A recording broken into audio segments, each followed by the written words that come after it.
The camera was placed below Blue Heron Fire Tower to count little brown bats leaving the shutter boxes after sunset.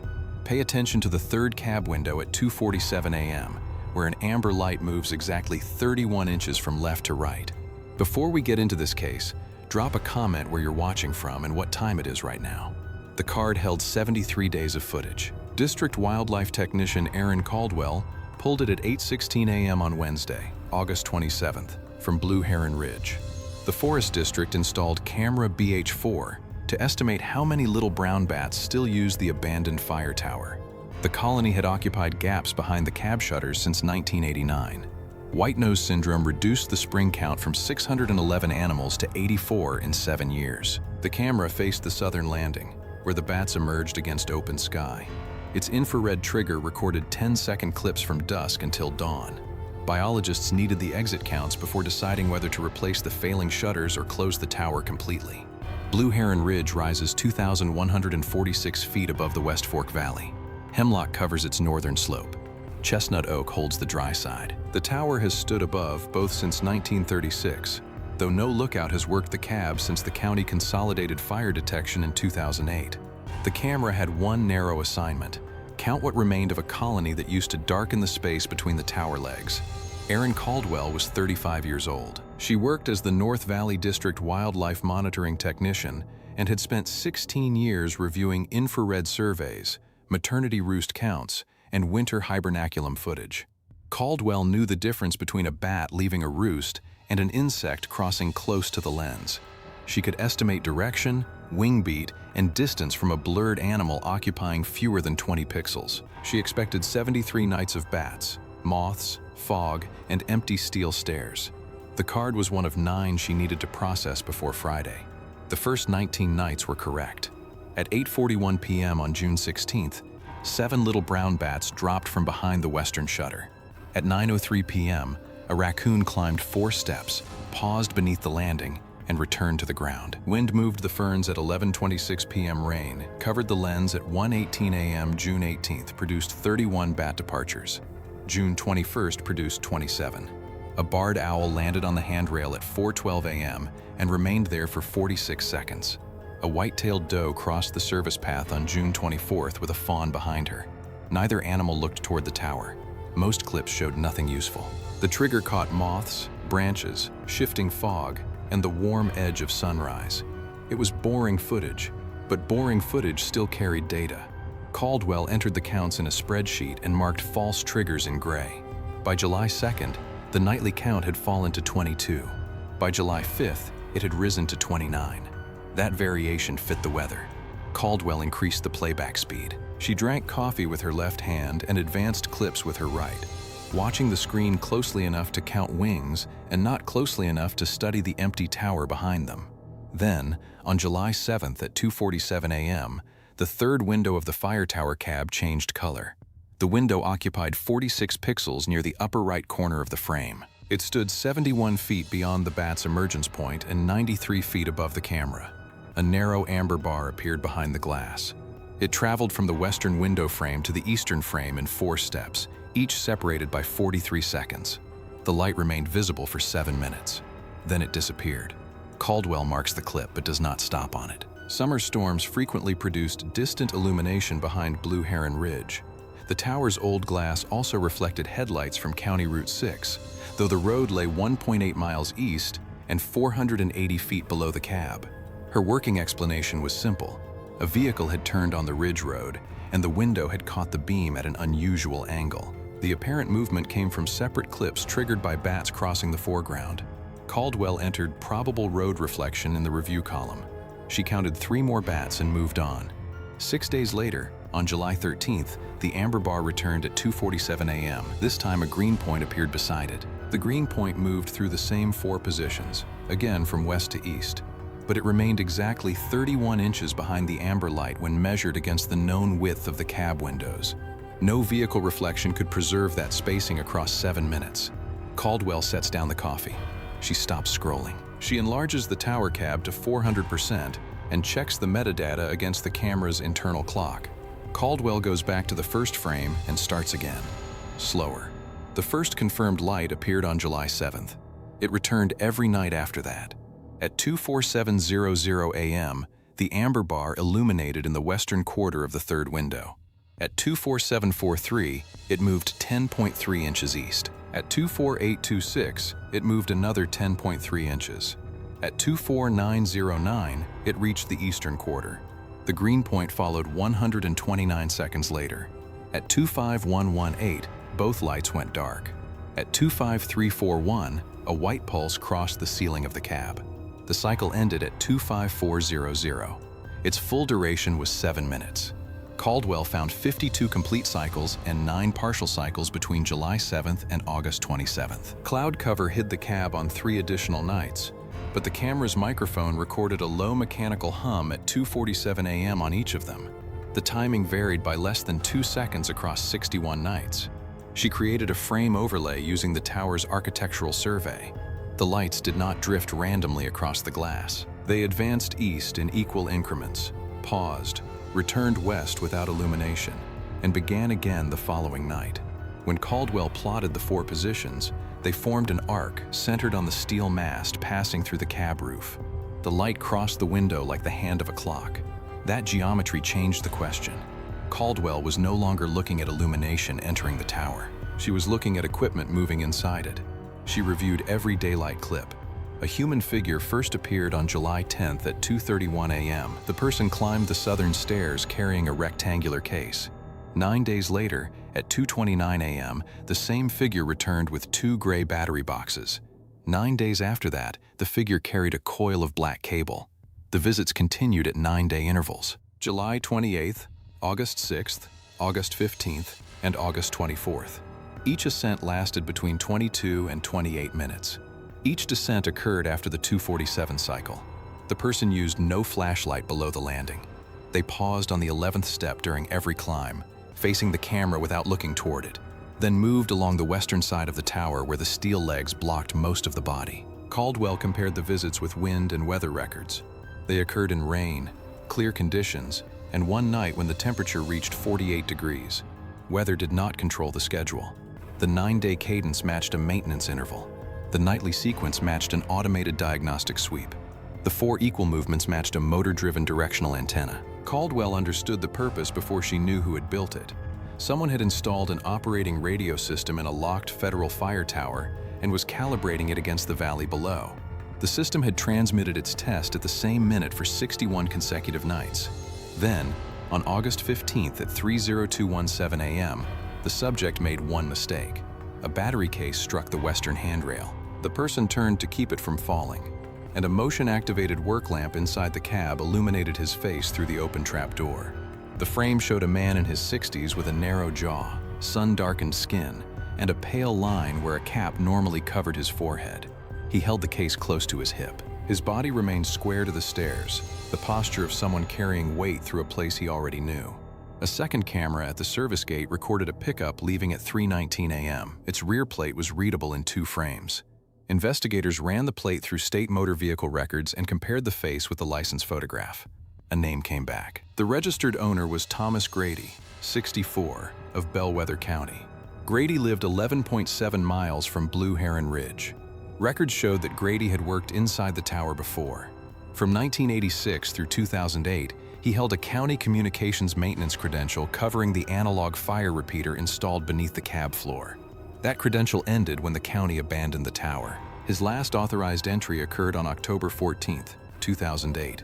Grady held no current Forest Service access permit. He had no FCC license covering the frequencies detected at Blue Heron. The district had issued no special use authorization for equipment, cab occupancy, cable burial, vegetation clearing, or vehicle entry beyond the locked service gate. Investigators checked the tower log. No one had signed into the structure since a structural inspection on April 3rd. A Spectrum technician monitored the ridge on August 29th. At 2:47 a.m., the tower transmitted 4 directional bursts across 154.3175 MHz, followed by a 7-second identification tone. The signal repeated traffic from the county's digital emergency network onto an old analog fire channel. That explained the moving lights. The antenna tested one valley sector at a time. It also confirmed that Grady's pattern involved active transmission, not stored equipment. Across 73 days, the cameras documented 7 maintenance visits, 61 nightly transmission cycles, 13 battery deliveries, and 427 minutes of unauthorized operation. Investigators entered the tower on September 2nd. They followed fresh abrasion marks along the western stair rail. At the landing, a black cable passed beneath a replacement bolt and entered the cab through a drain opening. Grady had painted the cable the same gray as the galvanized steel.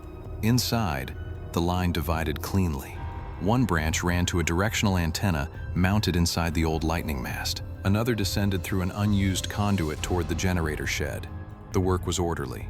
Grady had crimped every terminal, labeled every fuse, and protected the battery bank with a temperature-controlled cutoff. He had mounted the transmitter on rubber isolators so vibration would not carry into the bat shutters. He also fitted amber covers over the diagnostic lamps. One cover had slipped 3 millimeters, allowing the camera to see the light. Dust outlines beneath the battery rack showed an earlier installation with a different footprint.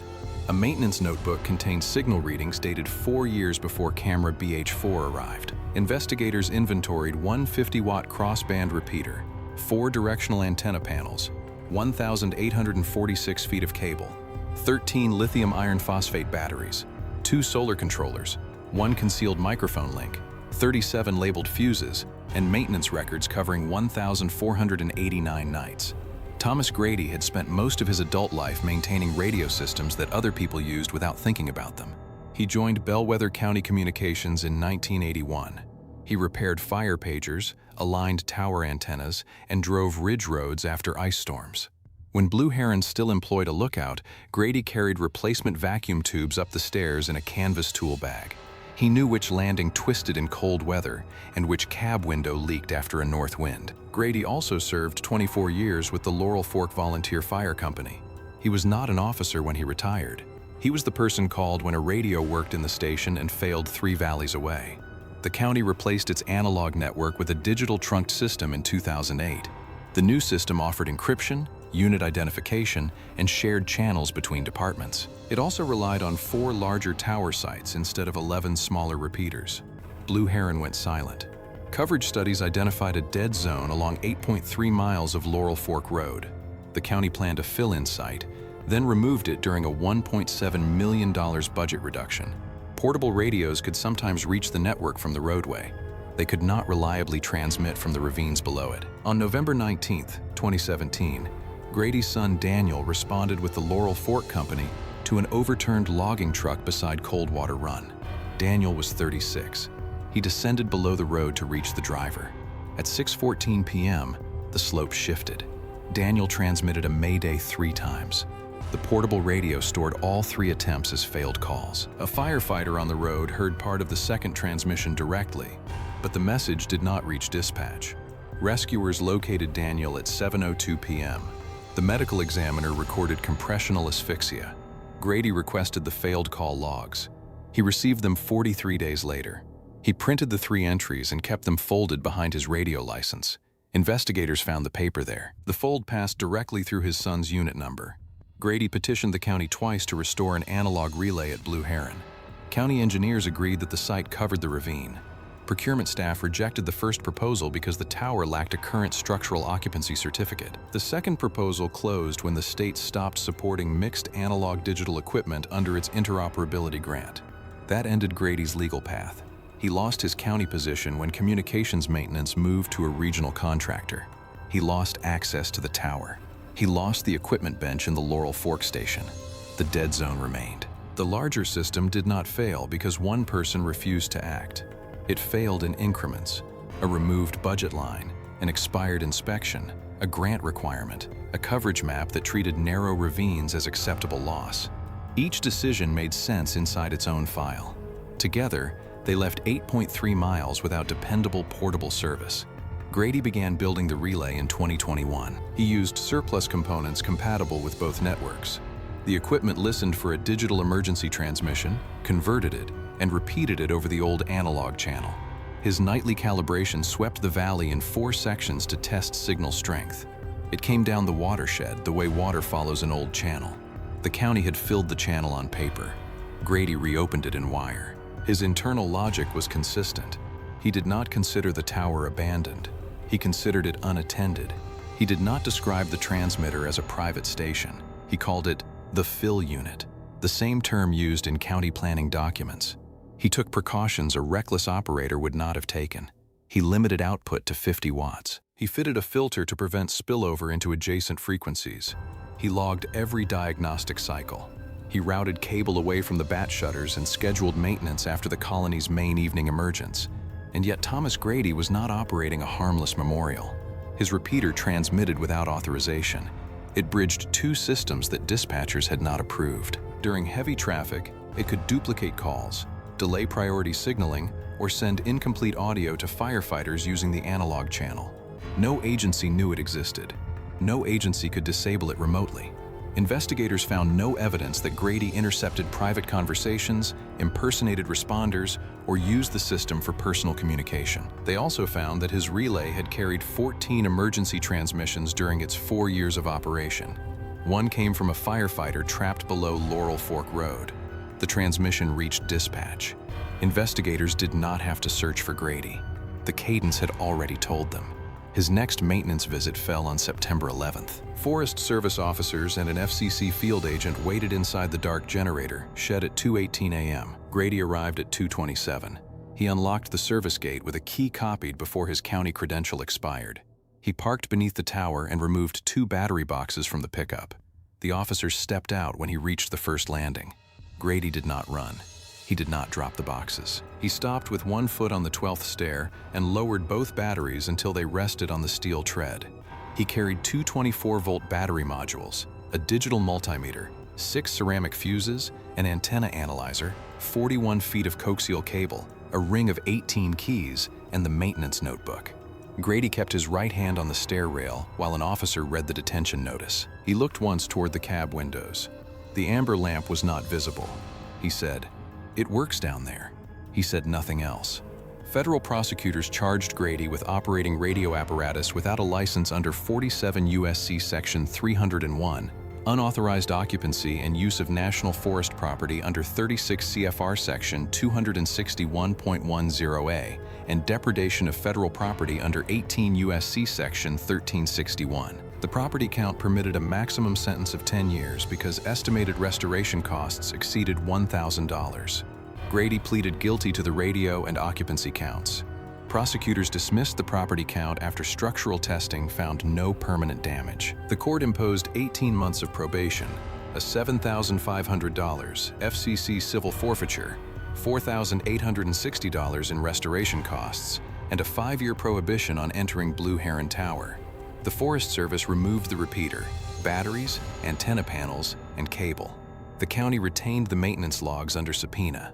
Bellwether County later funded a certified fill-in site 2.4 miles south of the tower. The judgment recorded the unauthorized transmissions. It did not record which ones had been answered. The case left a specific knot. Grady had placed an unknown transmitter inside an emergency network. Fire departments cannot permit private equipment to decide which calls move through their system. A relay that works during one rescue can interfere during the next. The court addressed that side in clear language. The dead zone was not on trial. The county's budget reduction was not on trial. The expired occupancy certificate, the grant conditions, and the 8.3 miles of ravine where portable radios continued to fail did not sit at the defense table. Those forces walked out of the courtroom in the same form they entered it. Policies, maps, and decisions distributed among people who had never climbed Blue Heron Tower at 2:47 a.m., the court was not wrong to say Grady had no authority to build the relay. But authority was precisely what had disappeared from the ridge. The county left the old system. The replacement did not reach the ground below. Grady treated that gap as a repair waiting for a technician. The law called the tower federal property. Grady's notebook called it Site 11.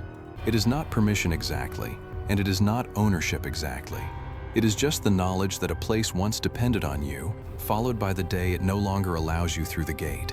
The harder question begins with the 14 emergency transmissions his equipment carried. Investigators could identify the calls. They could measure the signal strength.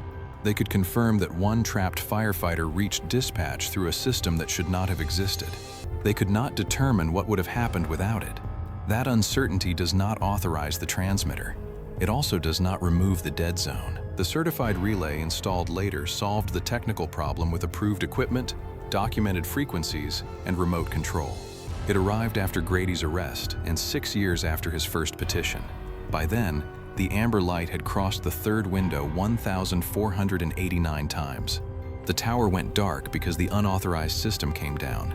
The ravine became reachable because someone proved it was not. The camera on Blue Heron Ridge had been strapped to a red spruce to count little brown bats leaving the fire tower shutters. For 73 days it counted them, along with the barred owl, the empty stairs, and the rain moving across the landing. It also documented an amber light moving exactly 31 inches across the third cab window at 2:47 a.m., and it kept every frame, every battery, every climb, and every nightly sweep until the cadence and the face added up to more than anyone could explain away.